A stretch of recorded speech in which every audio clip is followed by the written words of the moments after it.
Great, wonderful. Hey, greetings, everyone. It's Naomi Wolf again with Outspoken. Little Loki's on my lap as usual, and I have an amazing guest. I'm literally thrilled. I can barely contain myself. Welcome, Carolyn Jane Knight. Thank you very much. Very nice to be here. It's so good to be here. Carolyn Jane Knight is it's so good to have you here. See, I'm like so flustered. I'm literally blushing. And I just want to say, I have interviewed heads of state, famous writers, famous actors, famous this, famous that. I rarely get actual fangirl jitters, but everything you are and represent and your lineage makes me overwhelmed with joy and nervousness in interviewing you. So just know that, and everyone bear with me because I'm going to get through it. I'm just so thrilled I can barely think. Carolyn Jane Knight is the last of Jane Austen's nieces to grow up where Jane Austen lived and wrote her most famous works. Carolyn Jane Knight is Jane Austen's fifth great niece and the last of Jane's nieces to grow up at Chawton House on the ancestral estate where Jane Austen lived and wrote, preserving and sharing her family's irreplaceable heritage for future generations. Carolyn Jane Knight is the last one and to grow up at Chawton House, as I mentioned. As this generation's family voice, Carolyn preserves and shares Jane Austen's family heritage through speaking events worldwide, her weekly Jane Austen's Niece Stories, I love that title, her memoir, Jane and Me, My Austen Heritage, Chawton tours in the summer, and exhibitions of family artifacts. Carolyn is creating the Austen family's Chawton Archive, documenting memories, digitizing photographs and artifacts, and preserving the most comprehensive record of daily life at Chawton House for Janeites, historians, and future generations. She's also founder and chair of the Jane Austen Literacy Foundation, supporting literacy projects globally. That is just so extraordinary. She was inspired at 18 to build her own path. She spent 25 years in international business, ultimately serving as CEO, leading marketing agency organizations globally before returning to her family's heritage work. So a very varied life. You've worn many hats, and now, to our great good fortune, you've returned from the world of global, CEO-ship and leading marketing entities to come back to your childhood home, Chawton House, and Austen's home, to make sure that the future, scholars of the future, fans of the future, readers of the future, English people of the future, I should also say, people from all over the world have access to what is essentially now a time capsule, right? So tell me about Chawton House. Start with that. So please. Chawton House, and thank you very much for the very, very nice introduction. So Chawton House was built in 1585 by a chap called John Knight, and it's never been sold. It is still owned by my family, and actually the Chawton estate has been sold once in 1,000 years since the Norman Conquest, and that's when the Knight family bought it in the middle of the 16th century. And as I said, Chawton House was built by John Knight, and I grew up believing, because I was lucky enough to grow up there, and we're talking about number of bedrooms is difficult to kind of count, but if you were to count, I love that sentence. Only because we all say things like that. There's changes, there's been changes over the years, and there's rooms that you don't know if they were originally bedrooms or not, but we're in the 20 plus in the kind of bedroom area, and we're talking about a big Elizabethan, gorgeous oak panelled manor house.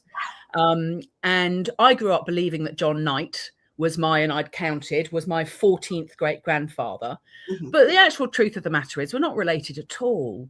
And we're not related because it looks like there's 16, I'm 17th generation. It looks like there's 17 unbroken generations of Knight family that have owned this home. Mm. But out of the 16 squires, so we're on our 16th now, 16th owner, mm-hmm. 8 times there hasn't been children. The squire hasn't had children. So 50% of the time, because obviously years ago, if you couldn't have kids, you couldn't have kids. That was the end of it, wasn't it? I mean, there was nothing that could be done. Right. So on those occasions, an heir had to be found, and the heir, or appointed, chosen, and the heir was always a relation. Mm.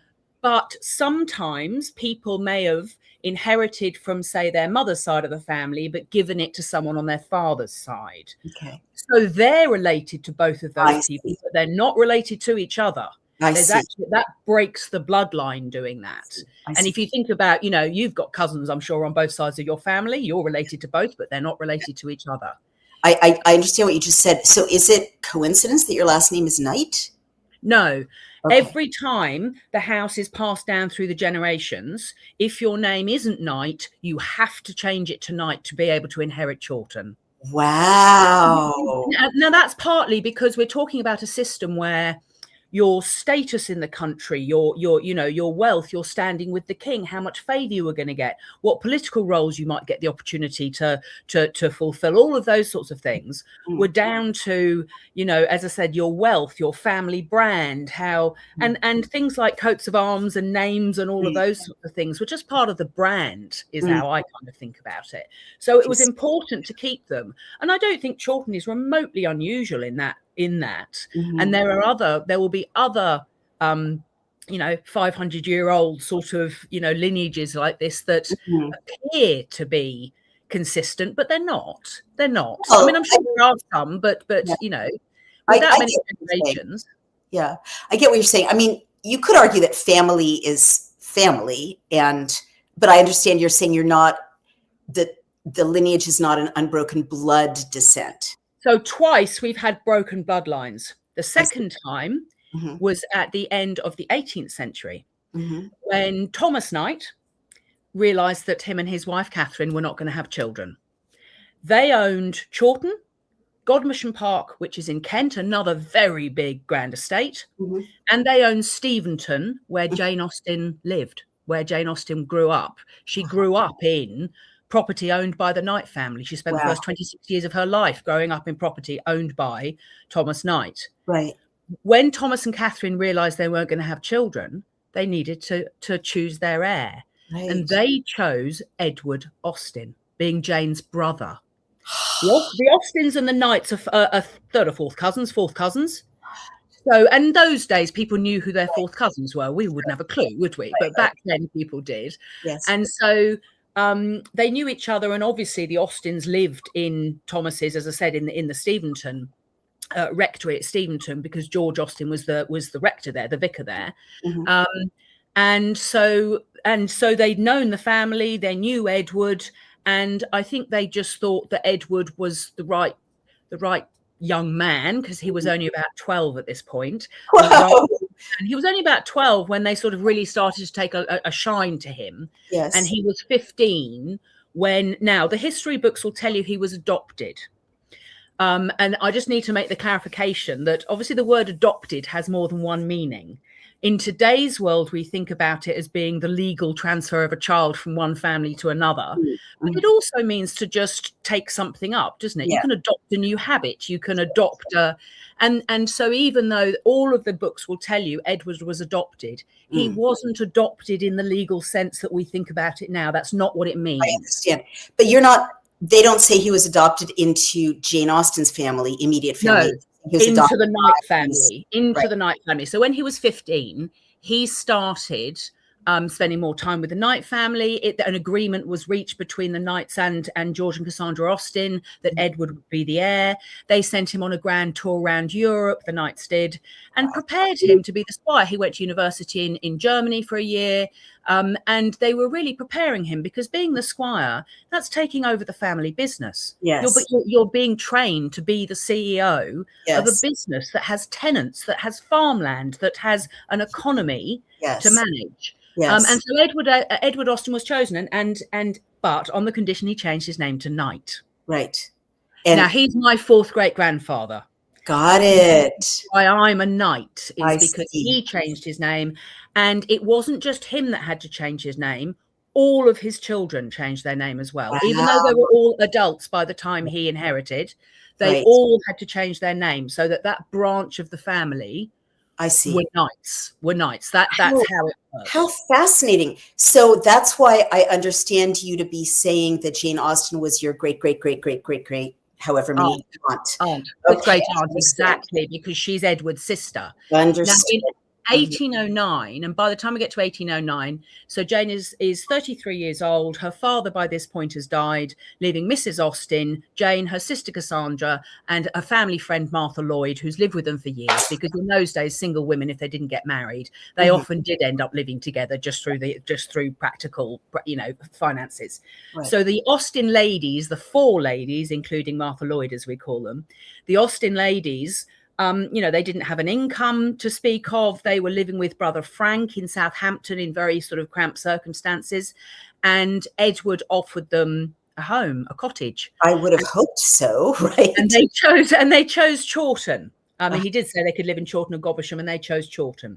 Okay. Now, Chawton, which we're talking about, towards the north of Hampshire, Hampshire, however, is right in the south of England. It's got a coastline, on the south of England, but in the north of that county. So about maybe in today's world, probably half an hour from the coast by car. Right. And Chawton it's quite close to Steventon. It's only about 12 miles from Steventon. So they would have also been back in familiar Hampshire countryside. They would have been close enough to see childhood friends. Right. I mean, in those days, that was still a distance, but that was a reasonable distance to do in a horsey carriage. That wasn't, an insurmountable. So Jane moved to Chawton, and she moved to Chawton with the Austen ladies in 1809, and they took up residence in Chawton Cottage, which was in the village. And then sort of at the end of the village and up on a hill, that's where Chawton House was, which was her brother's, who'd inherited it. This, as I said, this big manor house. So she spent 8 years in Chawton. She arrived an unpublished author. She had been early attempts. She had tried, but failed to become published. And as I said, she was 33 years old. And what Chawton really gave Jane was, because they had, for the first time in many years, their own home. Right. She had space and privacy to write. Because when you're in someone else's house, and I've written a book, it's not a 20 minutes here and a half an hour there kind of exercise. No, you need hours and hours of uninterrupted, time to be able to concentrate. And when you're in other people's homes, that wouldn't have been an easy thing. Whereas they finally had that privacy. The way that the Austen ladies lived in the cottage was designed to support Jane's writing. So she was in charge of making, the tea first thing in the morning. She was in charge of making sure she was in charge of the wine cupboard and keeping that locked and stocked, and a few other bits and pieces. But basically, she was actually excused of an awful lot of responsibilities. I mean, they kept various livestock. They were obviously, and Martha and Cassandra, and they were looking after the cooks, and they were looking after their home, and they had a few acres. Right. But Jane was relieved of that. Extraordinary. So every day. Can I jump in and kind of restate a couple of things that are, I'm just absolutely captivated by the chance to talk to you, because already you've said a couple of things. And I have a doctorate in Victorian literature from Oxford. And I read every single Austen work. And I've read so many, critical volumes about her era and the context in which she wrote, and on and on and on. You've already told me two things I didn't know. And one of them is, or I may have known in very two-dimensional terms, what a profound psychological impact it would have had on a girl. I'm not sure exactly how old she was when her young teenage brother, Edward, was identified by this other family to be groomed to be the heir of this giant microcosm, right? Do you know how old she was at that time? No, but she would have been 7 or 8, that sort of right. So age. At a very, you're coming to consciousness, here's your brother, here's your other brother. I don't know if she had other siblings, I don't recall. Yes, she's one of 8. She's 8. One of 8. Oh my goodness, okay. But family life. Then there's this sibling, a boy, who gets plucked out of a vicar's kind of middle class life, right? Yes. Not super rich, not super poor. And this giant path is prepared for him, magical path. He goes to university, he travels, he has all the things that an intelligent young girl would want. And then again at 33, so that's amazing. That must have had a huge impact on her. And then the other thing that you've told me, which is unbelievable, is the the geographical location, this was why I was so eager to talk to you, right? Because I think our homes shape us and our towns shape us, obviously. So here she is in a house with some acres. So she's in probably better circumstances than it's her own, sort of, with 3 other women. But even before she's a breadwinner, even before she's famous, renowned, published, 3 other women who are equally obscure believe in her talent so much that they do something that does not come easily to anyone, which is they take over her share of the housework and they clear the decks for her to write. And last thing you told me, which is mind-blowing, up the hill is the giant palatial manse of her brother and all of his domain. So that also is going to have a psychological impact. Is all of that correct, what I just said? And if so, will you say more about the women? How did the women know that they should clear space for Jane Austen's writing? Well, one of the things I think is absolutely extraordinary is everything that Jane Austen wrote from the age of 12 exists today. That's amazing. Now, can you say that about you? I'm guessing no. I certainly just mean my parents didn't keep everything I wrote when I was 12 or 13, or whereas everything that Jane wrote from that sort of age, which we call her juvenilia, is actually bound into 3 volumes, and one's in the Bodleian Library in Oxford and 2 are in the British Museum, I think. Pretty sure. And so that in itself, I think actually is just, that's a clear demonstration that her family were, they knew. So they bound it. They bound her early. Yeah, when she was a child, yes. So when she was living in Steventon, and obviously we're talking about a time before any entertainment in the way that we know it today. Right. I mean, of course there were theatres, but I mean digital entertainment. There wasn't electricity even. Right. So people entertained themselves or entertained each other by everybody. I mean, that's why you see in Austen's work, somebody can play the piano, somebody else can recite poetry, someone else. That's because that's how they obviously, whiled away the evenings. Yeah. And Jane was telling stories from a very, very young age. She was telling stories. She was making up stories when she was a young girl and regaling her family with them. And a lot of the work, so we certainly know that in Steventon, Eleanor and Marianne existed. We don't know how close to Sense and Sensibility the story she had created back then was. We don't have a copy of it, but the characters Eleanor and Marianne are referred to in letters back then. And just jumping in for people who are not as obsessed with Jane Austen as I am, or a relative of hers as Carolyn is, and so knowledgeable. Those are the 2 lead characters in one of her her first novel. Her first published novel, Sense and Sensibility. Exactly. First published novel. So Jane was, as I said, regaling them with stories. And in those early days in Steventon, she wrote the first iterations, in whatever iterations they were, of Sense and Sensibility, because we know that she had Eleanor and Marianne. We know that she wrote the first iteration of Northanger Abbey, which was called Susan. And we know that she wrote the first iteration of Pride and Prejudice, which was called First Impressions. So in some form or other, she completely rewrote them when she got to Chawton into the narrative books we know today. And as I said, we don't truly know what the gap is between what she first wrote and then what she rewrote. But those 3 stories all were existing in some form while she was still in Steventon. She then moved to Bath and actually had a very good attempt at getting Susan published, and that failed. And the same with First Impressions. Her father tried to get that published with a publisher, and that failed. Can I just jump in? Can you tell me what was the reason that those texts were declined when she submitted them initially? So Susan wasn't declined. Susan was purchased by a publisher. And Jane would have, she sold the copyright to a publisher for £10, and she would have absolutely believed and probably rejoiced that at last she was going to be published. But the publisher just decided not to publish it. I don't know whether he had a change of direct. Publishers obviously from time to time do, they focus on various types of content that they're going to do. So who knows what happened there? Or I certainly don't know. There may be academics that have looked into that particular thing that may be able to, but I don't know the details of that. But Jane was very, very frustrated that there was 10, that her first novel, and she'd sold it and she couldn't get it back and she had no control over that. get to print. It never got to print in her lifetime. Never got to print.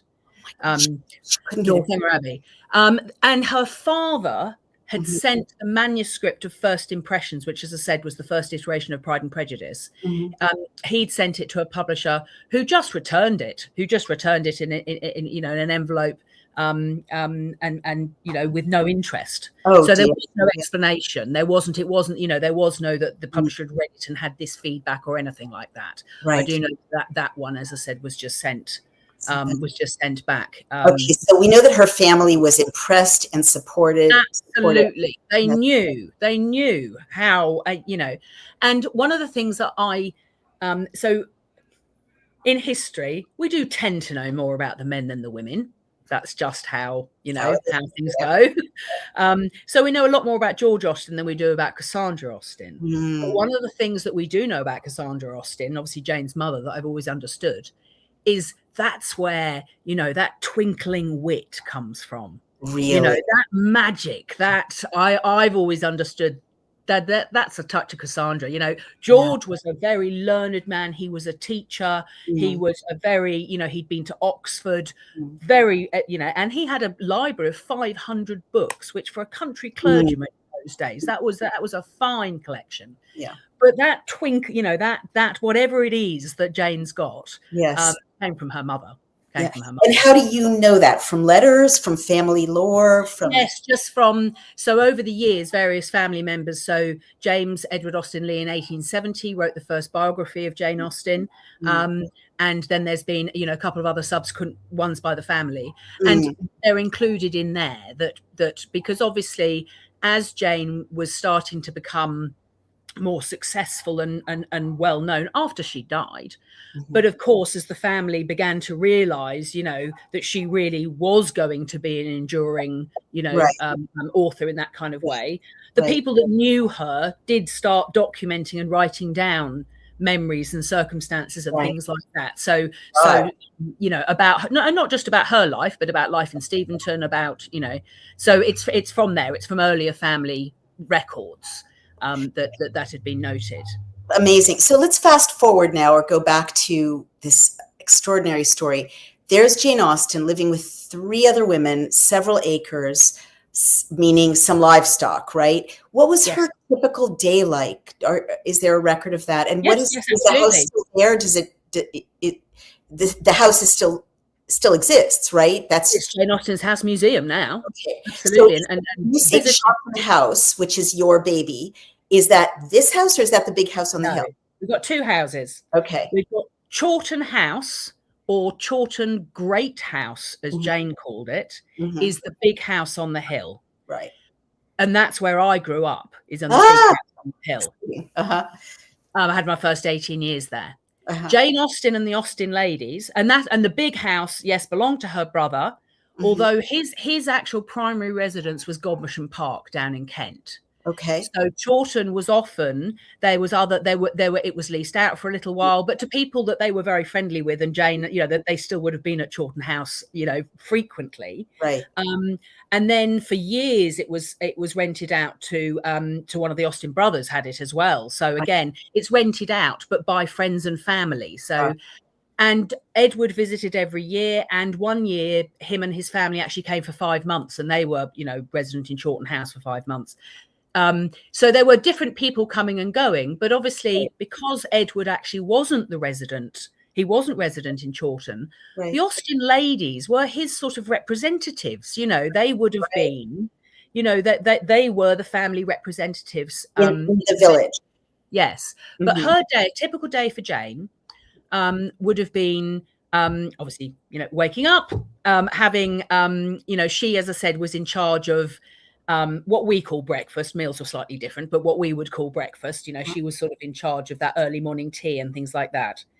Once that was over, Jane would then actually settle down and play the piano for an hour or 2. And there's a quote from her that's something like that she can't sit down to composition with a head full of doses of rhubarb. And what's sort of means is, if you know what I mean, with the minutiae of the day. And I've always understood that piano playing, and she was a, you know, reasonable pianist, Yes. that piano playing was part of her creative process. Right. It was part of her, you know, and I know it's not what she was doing, but I can, you know, I sort of have this silly imagination almost of her, you know, what has become such iconic music from the 95 Pride and Prejudice. And I know that this is nonsense, you know, the piano music that it's at the beginning of the Colin Firth Pride and Prejudice, that is just, if you heard it, is so iconic. And I just, you know, imagine her sort of sitting down and playing the sort of music that, you know what I mean, to get herself in the mood for what she's going to write about. Yes. Now, of course, that music didn't exist at the time. That's just what we all know so well. So she would play piano, as I said, for an hour or two. And then she would settle down to write for what we would call for the afternoon. She wrote on a small 12-sided table, which is still at Jane Austen's house in the museum. And it's a very small table for the simple reason that she had to move from window to window as the light moved during the afternoon. Of course. So, I mean, that's why the table is so small, is because, again, no electricity. She's following the light. Following the light. Yeah. So she would write for the afternoon. And then as the light went, well, that would be the end of writing for the day. Yeah. And then obviously it would be into the evening, but as I said, with no electricity. So then that would be the ladies using themselves together in whatever they're going to do that evening. Now, Jane did also spend time. I mean, she did also. Yes, Chawton House was, of course, a huge influence and insight for her, and influence on her writing and learning and things like that. But she also spent time down at Godmersham Park, which is where Edward lived. She spent time. So whilst Chawton was absolutely her home, where she spent most of her time, Jane Austen, actually, she was someone who lived on the edge of privilege. I was just going to ask They knew other people as well. You know, her mother was from the Lee family, and they had a line that was rich and had a big property. And so there were a few grand houses that she would have spent time in and got that sort of view of the inner workings. But obviously Chawton would have been the greatest exposure she had. So fascinating. So quick question. The room in which she wrote, was it her bedroom, or was it an actual study, like devoted? No, it's called the parlor. It's called the parlor downstairs. Yes, it's in the parlor. Now, that's not to say, I mean, of course, we know that because, again, family members at the time left behind written memories of Jane. And so they would have talked about, walking into the cottage and Jane, or now, I mean, obviously, lots of people didn't know Jane was writing. So it depends who it was as to whether they ever would have seen her writing. She was doing that anonymously. But for those who did know she was writing, and therefore that wouldn't be hidden from them, you know, they would see her writing in the parlor on that table. That doesn't mean that she never wrote in her bedroom, does it? It doesn't necessarily define everything she did. That's just what people saw. And is the house constructed or arranged so that you can actually be pretty undisturbed in that parlor, or are there like maids going back and forth to the scullery and the kitchen, and people, you know, welcoming visitors when they come into that parlor? Is it a room that has any privacy, I guess, is what I'm asking. You can certainly get, people would be able to move around that property without going through that room. Oh, well, that's so important.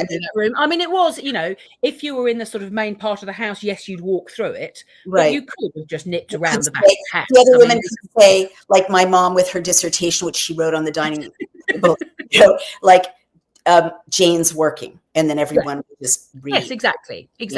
I'm sure that would have been incredible. What a revelation. Well, may I reflect on what you've just said to date? Because it brings up so much. I mean, when you said Jane was on the edge of privilege, this resonates so well with the world of her books, right? Because there's so often the plucky young heroines who have so much to offer, but they're living on modest means, and you know, they're kind of barely middle class. You know, they're educated, but they're economically insecure. There's not tons of luxuries. And then the question is, will they be invited? Will other worthy people who may not be to the manor born be recognized for their worth? And will the grand lady or the grand gentleman, from the great houses, have them over, visit them back. It's that there's like two classes, right, in Jane Austen's world. And a central moral question and dynamic in many plots is, will the elite be able to recognize the worthiness of people who are not to the manner born?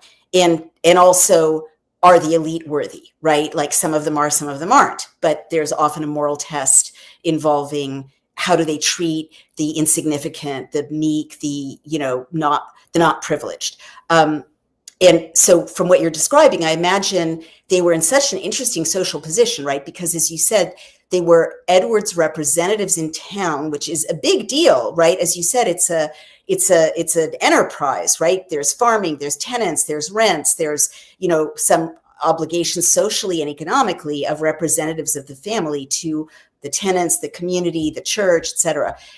So they have quite an important role representing their brother and the family, but also they could have been slighted by, the big house in the next county, or not invited to a certain ball, or overlooked by knight this or lady that. Absolutely. So does what I just said relevant does it align with what you described? Absolutely. And I also think it's interesting to think Jane lived in a time when your worth was defined by your social class, by the wealth of your family, by your name and things like that. Mm-hmm. And her books challenge that. They do.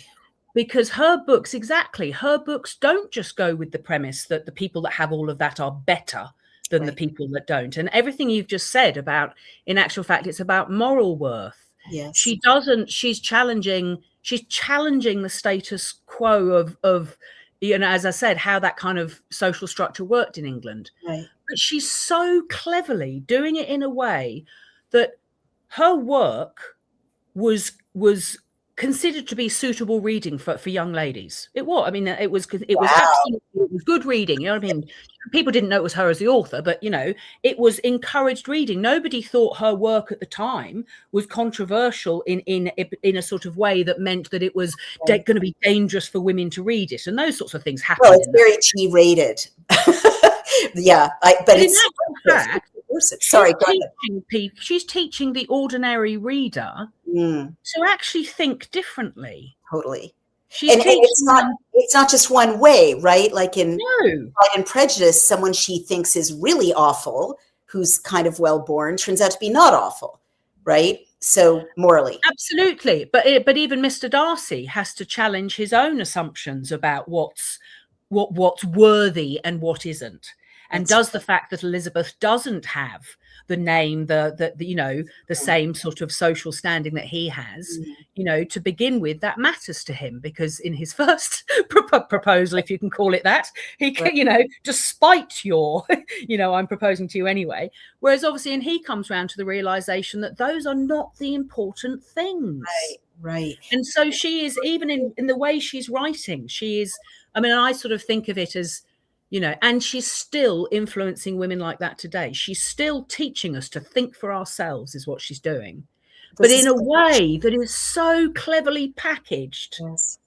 No one saw it, if you know what I mean, or the people that wouldn't have liked or wouldn't have encouraged that sort of, independent thought of women didn't realize that was what was going on. It's extraordinary. I'm just jumping in to say you're so right, Ms. Knight, because even though it wasn't recognized as subversive as it was at the time, I mean, that language of, challenging the patriarchy didn't exist, or challenging, the class structure didn't exist, that consciousness didn't exist, in the same way that, like, we don't want to make mistakes by reading backwards with modern sensibilities, right? But Jane Austen's work opened the door. I mean, what people have to understand, I find with my audiences, they're super smart, but our education often leaves us in America, I would say increasingly in Western Europe, without a timeline. And timelines historically and in literary history are so important. So people really have to understand that when Ms. Knight's great, etc. aunt was writing these extraordinary novels, the novel was pretty new. And women writing novels was pretty new. It had been like 2 generations that women had been writing novels. And there were maybe 2 or 3 at the time, public successful women novelists. I believe you'll confirm that. I don't think there were more. The great era of the mid-19th century kind of woman journalist, woman travel writer, woman novelist, Gothic novelist, and so on. They dominated literary production in the middle of the 19th century into the 1860s, 1870s. But at the time Jane Austen was writing, she really would have no reason to believe, not just that she would ever be published, though every real writer believes eventually they'll be published, but she would have had almost no models for a life as a female novelist, successful or not successful. Is that not correct, Ms. Knight? You're right. There were few. There were, a small hand. Fanny Burney, people like that, who absolutely were successful and well known. But they were writing differently from Jane. I mean, in terms of her, she when I was about 5 years old, I used to say to people that came to Chawton House, because we had the money. My family ran out of money between 1920 and 1950. So it's the same story for all of these ancestral homes. Our story is not unique at all in that. And estate taxes and things like that. In the 1940s, the profits on the estates was taxed at 80% in England. It's insane. It got to that sort of. So these estates just had no way of surviving. Sorry, I interrupted your last sentence. What did you say? Just saying, unless they had income from elsewhere, that the estates, because of course you've got estates like Chawton and the Knight family holdings, where their wealth is in the land. Right. Whereas you've got other families that may have also been merchants, may have had some other but more often than not, people didn't. They were just landowners. And as I said, that was, as the sort of 19th and 20th centuries, went on, that was, through social change and things like that, and taxes and death duties and all the rest of it, decimated most of the families. I mean, that seems kind of a direct attack. I've just been reading a biography of Winston Churchill's daughter-in-law, and she goes into this, the 1940s, the post-war era, and the Labour government kind of annihilating the land. Absolutely. It seems like such a direct attack on your family's, lineage, heritage, class, whatever. I mean, people call it different things, because how can you possibly sustain a vast estate and a giant historic house on only 20% of the profits? You weren't supposed to. I mean, the idea was, but you got to think that at one point, only a few thousand families owned the whole of England, and no one else had the opportunity of. I guess that's not fair, one of those things that.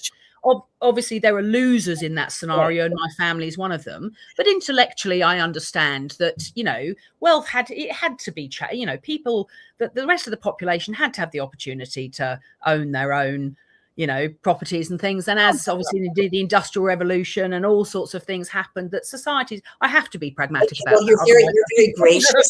I'm allowed. I can't spend my whole life being, but I can't spend my whole life being upset about it. No. I get what you're saying. I have to rationalize.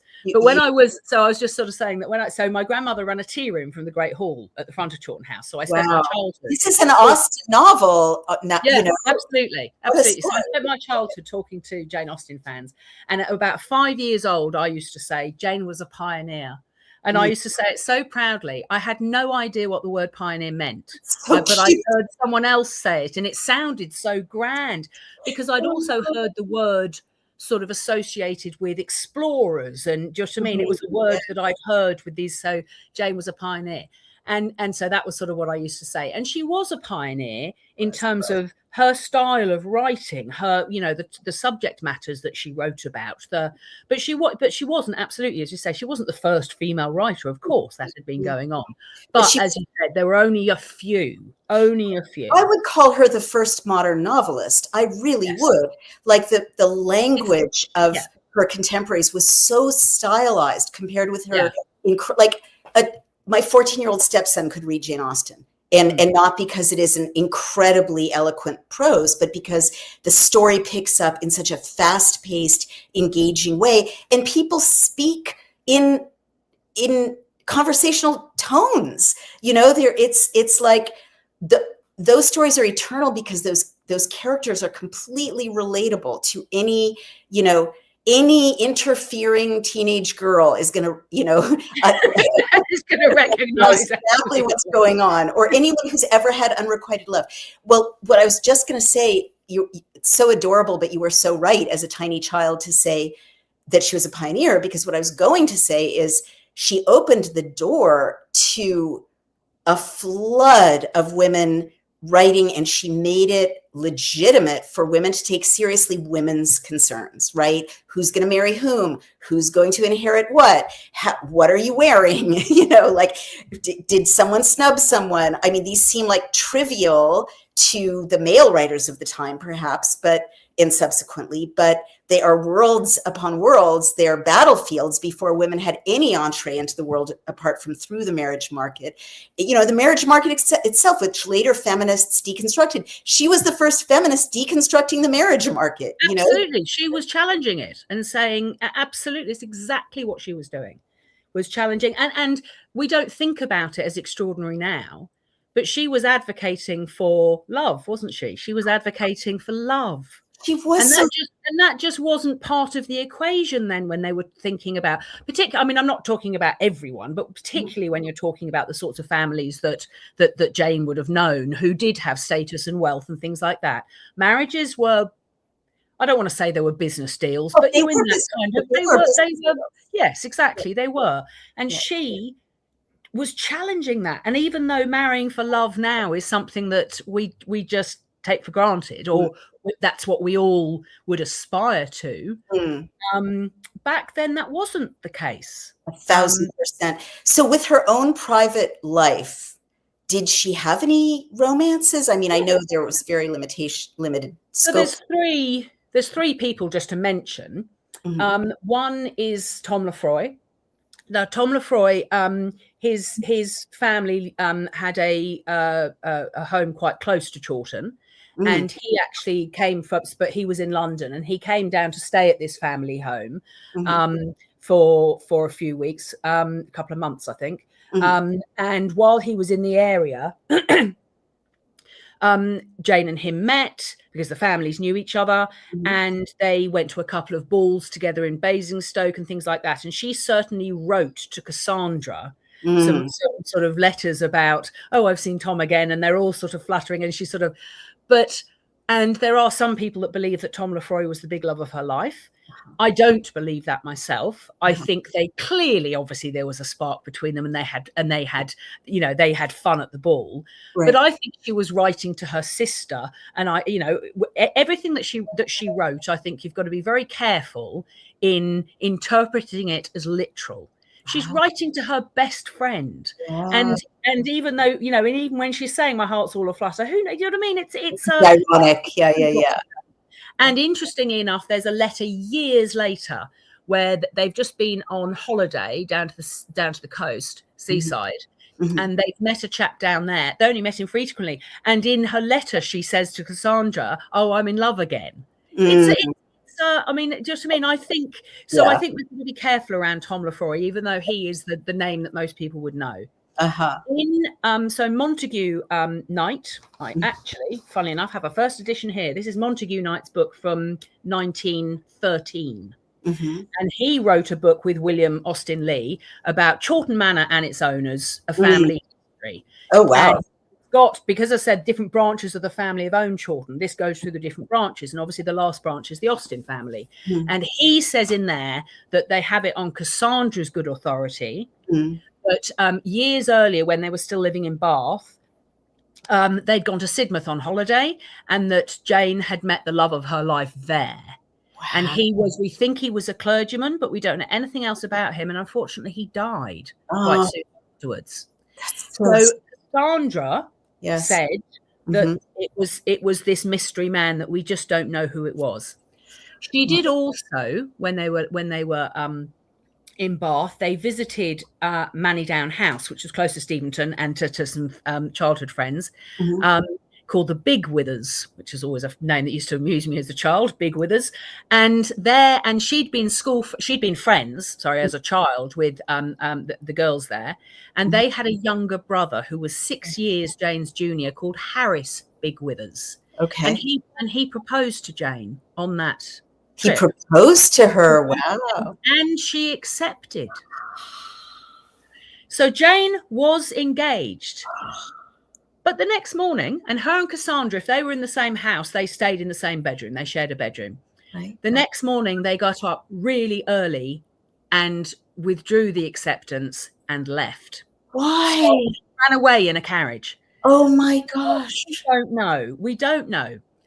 So Caroline Austen, who I'm, that's Caroline I'm named after, who was Jane's niece. She wrote that Harris was, the way she describes Harris is let's say not attractively, not physically very appealing, and a bit oafish in his manner, and not intelligent in the way he sort of spoke. She just described a man that was not Jane's man. Okay. And whether or not Jane would have considered him at this point, she was not a published author. She was still, yes, that was still her ambition. But we don't know if she'd got married. It always amused me, as I said, when I was younger, the thought of Pride and Prejudice by Jane Big Withers. Yeah, right. That doesn't work. But in practice, she wouldn't have been writing. Yeah. But if she'd accepted that, he was the heir to Manydown House, which is a big manor house. So that would have made Jane, a wealthy, have a wealthy life. That would have meant that her sister and her mother would have been set for life. That would have introduced very useful connections for her brothers and things like that. And for her to actually refuse that was really something. It's really extraordinary. And again, for historical context, everyone, women couldn't own property in their own names at this time. No. They were like the level of dependence that even daughters and, mothers of sons in very otherwise affluent families like this one could suffer was extreme. Women are living at the whim of brothers-in-law, and so on. Now, there were exceptions. There were women who did inherit properties. It did happen, but you're right. The general women like Jane absolutely had no prospects of ever owning anything. Right. Well, in our last few minutes, the time has flown. I'm dying to talk about you. And please tell me what it was. That's such a big question, but what are some of your earliest memories of growing up in that house? And when did you start to feel like this is a special house? It is connected to a really important part of British history, and it's my job to bring that forward into the future. So as a child, there was never a day I didn't know about Jane Austen, that I didn't know I came from, this long lineage and Chawton and all of that. I've known, I went home from the hospital to Chawton House. Wow. And Granny's tea room was already operating. Right. So there were already Jane Austen lovers in our house all through the summer at weekends. Was the tea room right in the center of the house or off to? No, in the house, the Great Hall. You come in the front door and you go straight, and on the left there's a door straight into the Great Hall. The rest of the house at the time was residential. People were coming into the Great Hall, and I, as a very young child, Granny would have been humouring me, but I was in there quite a lot. But then as I got older, that's how my pocket money was working. That's a wonderful way to grow up, having such an extraordinary house to live in, but also getting to meet people from all walks of life. Yeah, absolutely. And it also meant, now in those days, because we're talking about the 70s and 80s, it's before the 95 Pride and Prejudice, it's before Colin Firth, it's before all of that. So it's before the modern fandom we see, and there wasn't social media or anything else. So the people that came to Chawton were reading Jane's work in its original text. It was lovers of classical literature that were coming. But because, of course, even as the youngest child, all these people are coming all the time. Well, that tells you that there's something here that's important, doesn't it? Yeah. So I always knew that, but it never occurred to me as a child, I always knew that we'd lose it. I always knew that when my grandfather died, that was the end. I knew that. Why? How did you know that? Because my parents told me. It wasn't a secret. Because we were broke. I mean, it wasn't, or the family, you know, the estate was broke.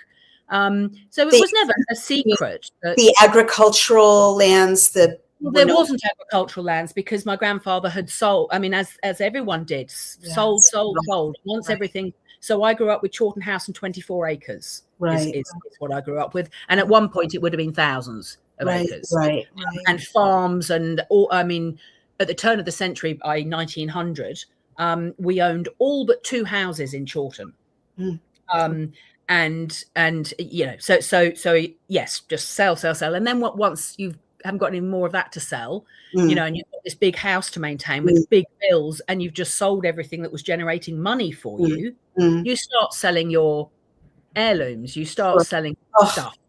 So there's also we still got the portraits and things like that, but there's an awful lot of riches that would have been in Chawton House that are lost, that are gone. That's really terribly unfortunate for British scholarship and British cultural heritage. Wouldn't like the National Trust step in and say, let's keep all these treasures intact?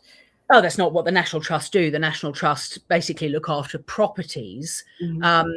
But the National Trust also, if the National Trust look after a property, they own the property. You have to give the property to them. And my uncle, thank goodness, so my dad's older brother Richard inherited, and thank goodness he was determined to keep it in the family. So he has found a way, and he still owns it. He still owns it. But growing up there was a mixture of completely normal life. I went to school, my parents worked, we went on camping holidays in the summer. You know, our day-to-day life was, as I said, there wasn't a lot of money at all. So our day-to-day life was no different from anyone else's who, you know, we weren't poor, we weren't rich. Do you know what I mean? We got by. But my parents, you know, they had to manage money carefully. As I say, everybody worked and we spent. So there was that. I went to the local school. Everything was very normal in that respect. But of course it's not. We're living in this, you know, historical sort of, you know, as part of this huge legacy with Jane Austen there as well. So it was sort of half and half of complete normality. But at the same time, the awareness of you know, yes, this legacy, and as I said, talking to Jane Austen fans all the time, hosting events. I mean, the house was used for the Village Fete, the Horticultural Show, the Jane Austen Society of the UK. They used to have their AGM there every year, and 500 people.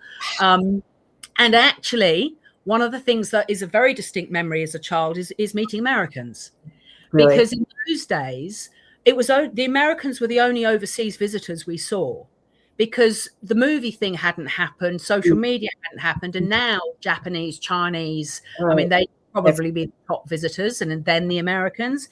But when I was a child, it was Americans. And there's a very particular, which I got used to, I know it's completely harmless, but people want to touch me because I'm related to Jane Austen. No, I want to touch you. If I were in the same room, I would say, can I hug you? Can I hug you? And absolutely. And I understand exactly what it is. And it's absolutely fine. But it's a very definite touch. It's not a glancing. That's not good enough. What do they do? Touch on the shoulder. And then there's just this moment of just gentle, but just, do you know what I mean? Just to make it count so they could, you know, and then it's gone. Like a gentle pressure? Is that what you're saying? Just a bit of gentle pressure, just so their hands actually, you know what I mean? They want the moment of, you know, connection. And I, you know, and so I, from a very early age, have known that this isn't about me at all, but I am, you know, in a world where Jane didn't have any children, in a world where obviously, you know, she obviously is long departed, for ardent Jane Austen fans, of which there are a lot, you know, and I understand why she is so close to their heart. But you know, I understand that, as I said, for them, I understand why it's happening. I understand why people, you know, want to touch me. I do understand. It's nice as a child. That was not. I never found it threatening. I understood exactly. It's nice of you to give them the benefit of the doubt. I can imagine that having strangers in your family's living room and growing up to have people just want to touch you all the time would be, some people wouldn't handle it that as graciously as you. Well, thankfully, it wasn't a daily thing. I mean, I'm really, like when the Jane Austen Society AGM happened and there was about 500 people, there'd be loads of people from America would come for that. And it was those days that you just knew it was going to happen. And from time to time in the tea room, it would happen. I mean, I don't mean literally, I was walking around my daily life with that happening. Do you also get this? Don't people clasp a hand of yours in both your hands and gaze intently into your eyes? Yep. Absolutely. Absolutely. I've probably done, I mean, I've lost count now, but let's say I've done between 150 and 200 events in the last, few years. At least 50% of them, somebody will be in tears when they're talking to me. I'm in tears right now. And it's not, again, it's not me. That's because Jane touches us all. I know. I understand. I do understand. And again, you're very modest and you carry your legacy with, incredible, graciousness, right? But even just talking to you and the electricity, and I hope everyone watching this feels it, great writing is magical, right? There's something that descends through you, through this camera, through our words, just even invoking your ancestors. We're not even quoting her, right? There's some essence she brought into the world from another dimension, probably of, platonic perfection. And it descends to us and it cannot be killed off. And so that's the Jane Austen note in the world. And it just I'm literally getting chills throughout my body, just even thinking about that. And it's beyond the logical, right? So that she struck it, and you're kind of bringing that vibration forward, and your work is. So thank you. Is there something you want to say before we go on to how we? So I was actually just going to say that, sort of having had that childhood, when we lost Chawton House when I was 18, my grandfather died, and my uncle Richard inherited, and we'd always known, he was my father's older brother, we'd always known that there was no way that it was going to remain as a family home. I lost and it. I have to say, I was so upset, so devastated by the loss, that I strode off in the opposite direction, determined that I was never going to have anything to do with it ever again. I didn't want to go back there. I didn't want to read Jane Austen again. I just didn't that was my 18-year-old response to the loss of it all, was I'm not doing it. Yeah. But I was determined that I was going to be successful independently. I didn't want a rich husband. Silly idea that was, but anyway, if you know what I mean. I rejected any sort of thought of, I did not want to be relying on anyone else. I wanted to choose when I moved house. That's what, you know what I mean? I wanted to be. Fair enough. Yeah. So I went off and I formed a career in business, as you sort of referred to at the beginning, and spent 25 years sort of in the corporate arena. But then the 200-year anniversary of Pride and Prejudice, the publishing of Pride and Prejudice in 2013. So by this point, I'm 43. That just started a whole chain of sort of thoughts and events in my life that literally within a month, I'd resigned from a CEO job of a big marketing agency here and decided, absolutely, I want to reconnect with this heritage. And I'm circling back to a question you asked me something a while ago, was this sense of what I now have is a huge sense of responsibility. I know that I have a first-hand, experience, I know that I'm connected to Jane. And it's something that I know that when I'm gone, when my family are gone, this last 50 years of knowledge of Chawton House, of following some of the same traditions that Jane would have done, of sitting at the same dining table, we ate off the same china as Jane, I'm looking at some of the same books in the family library. We were playing Snapdragon in the Great Hall. We were doing things, which, of course, even though I'm not in any way suggesting that my life was the same with Jane Austen's, of course it wasn't. But the fact that, there are ancestors that we both would have known about and shared and both call family. The fact that they're, and I know that once I'm the youngest, I was the youngest in the house, and I'm 55 now. Wow. So, once it's gone, which is why I am sharing it, preserving it, because I think it not only is this part of Jane Austen's story and part of the Jane Austen family heritage. sort of trying to sort of capture that. But it's also part of, it's sort of a social study of, we all think of these grand houses while they're thriving, don't we? Yes. But actually, what happens when they're not? What's that like for the family? What is the practicalities of when things are crumbling? And that happened in houses all over England. So absolutely. So now you asked about sort of the sense of responsibility. As a child, I had absolutely none. I had absolutely no concept at all that whilst I knew I was part of it, I had no concept. I had no thought at all that there was that I should share it or that there was anything that's come in much more recent years. Right. That. Wow. Well, that all makes perfect sense. So it sounds like it's up to all of us to help you make sure that Chawton House and your family's legacy in this form survives forever, right, into the future of civilized people and readers. How can we help you? You've got this new initiative. You're doing events. You've got a literacy foundation. I do. So we've also, and thank you for asking. So there's sort of two different ways that people can get involved if they want to. One is that, of course, creating archives and documenting things it costs money to do it. It does. And whilst I have this amazing heritage, the family hasn't earned money from Jane's work since the very, very early 19th century. So there's no royalties. There's no money that comes with that. What happened to the copyright? The family doesn't own the copyright? It's in the public. Well, all the copyrights expired in 1841. It was a really short. I mean, now it's 70 years after an author's death, certainly in England. It wasn't then. Yeah. So there hasn't been money. I mean, as I said, Jane Austen's the work doesn't generate anything. Anyway, so all I'm saying is people can so they can support that work. If people were to look at my website, which you can just find through carolinejknight.com, that's not difficult, carolinejknight.com, then you can see that people can actually join as a member. They can join as a member to support the work. But what they get in return is every single week, I write a story that will be something from the archive, or it'll be a memory, or so you're actually sort of getting, a first look at, and I share photographs and artifacts and traditions and all sorts of things.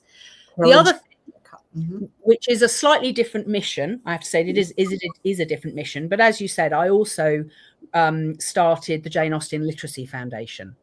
And that's very much about the fact that I just thought, again, if there are literally millions of people that love Jane today, she was an advocate for education. I'm sure I'm going to be able to, harness some of that passion to make a real life difference to children today, to reading today. So I was actually in America in October launching the Jane Austen Literacy Foundation North American Friends. So we are now an American registered charity, so people can get tax relief on that. And actually volunteer on a local basis to support our literacy mission. It really depends on what people are interested in, if you know what I mean. And what is the website for the foundation, the Literacy Foundation, where you donate? Jane Austen LF for Literacy Foundation, NAF.org. Jane Austen LF, NAF.org. All right, you guys, she's too well-bred to say it, so I'm going to say it. I'm a brash American. Saving this heritage and bringing it to millions of new readers, or making them better readers, is something that should matter to all of us. So if you're thinking about what to do for the world for Christmas or Hanukkah or the holidays, go to one of these websites. You get the culture you support. I say this to my audience over and over. It's not just you, Caroline Jane, don't worry. And so you've got to support this project. It's utterly important. And then one day you may be able to go, right, to visit this extraordinary house. It'll be digital. And sorry, the archive will be digital, so people will be able to do it that way. And as you said, Chawton House is open to the public. And it is amazing. I know I'm biased, but it is a beautiful. I'm going to show up at your door. Literally. Hi, remember me? I'm going to. And it's the sort of place that you can just imagine Jane. You can see it's no surprise when you get there that that's where Jane lived and that's where she wrote her books. The whole estate.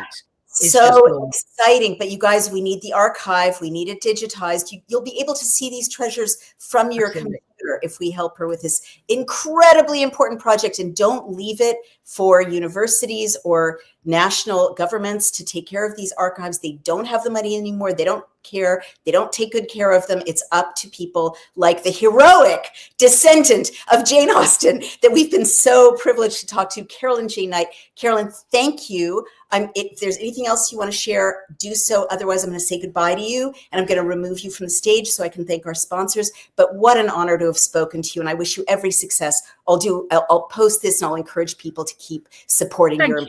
Thank you very much. Thank you. It's been lovely to talk to you. You two have a wonderful rest of your journey, holidays, all of it. Thank you so much. Bye-bye. You guys, this was so amazing. I can't get over it. You guys, tear the phones out of the hands of your teenagers. Tear them out of the hands of your teenagers. Put your own phone down. Pick up a book. Pick up an Austen novel. Pick up a classic. Pick up a book. We've stopped reading. And when we stop reading, we dial down the magic in our lives. When we stop reading novels, great novels, we were reduced to this dumb moment in history and this stupid dimension.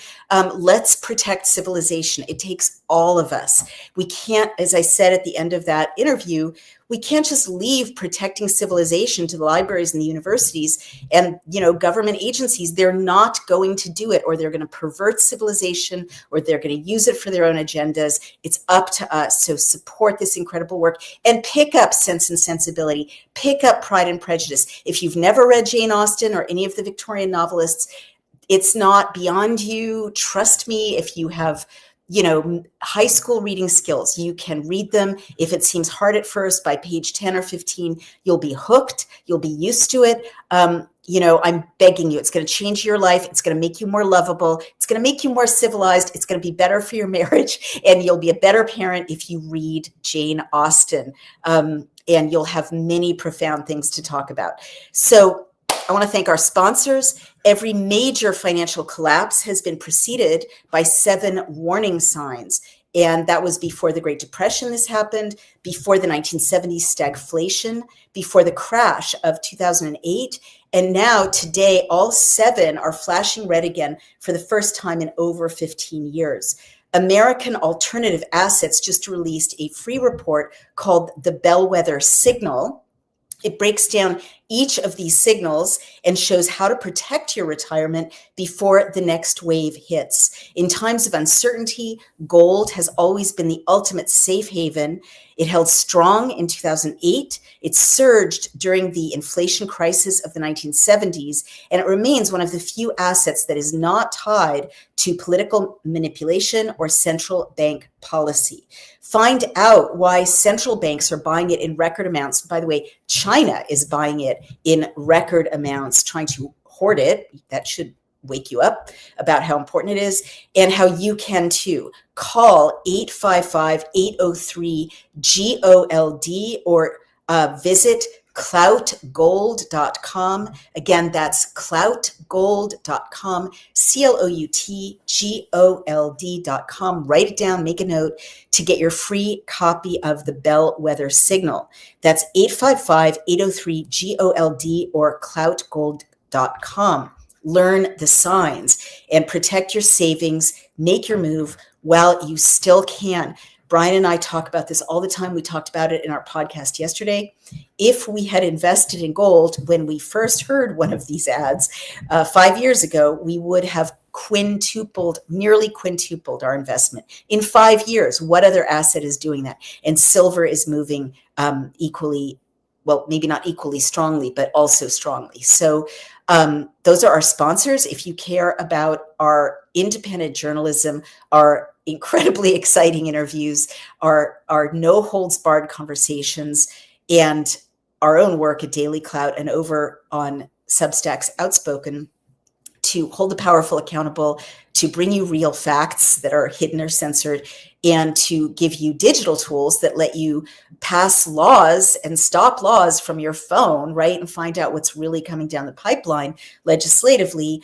All that takes money, as you heard. So please help me Go over to dailyclout.io and donate or subscribe. Come over to Substack to Outspoken, and please become a free or paying subscriber. If you can afford to be a paying subscriber, it's incredibly useful because we are now in the top 1 or 200, top 10 in some countries, podcast for news commentary, this very podcast, in countries like Russia, Nigeria, Indonesia, New Zealand, Australia, Canada, the US, it's just at 235. Canada, I think, is 195 today. And, Germany, France, Argentina, we're breaking through all over the world to government censorship, despite government censorship and propaganda. But it really requires resources to get this truth all over the world. So please dig deep. If you can send me a Christmas gift, do it. Send Daily Clout a Christmas gift or a Hanukkah gift. Please do so. And I thank you for listening. And remember, if you're watching on YouTube, subscribe, share, like, really helps us. And otherwise, just please share this, these interviews, these podcasts. That helps us as well. Enjoy them. I love you all, and I will talk to you tomorrow. This is Naomi Wolf with Outspoken.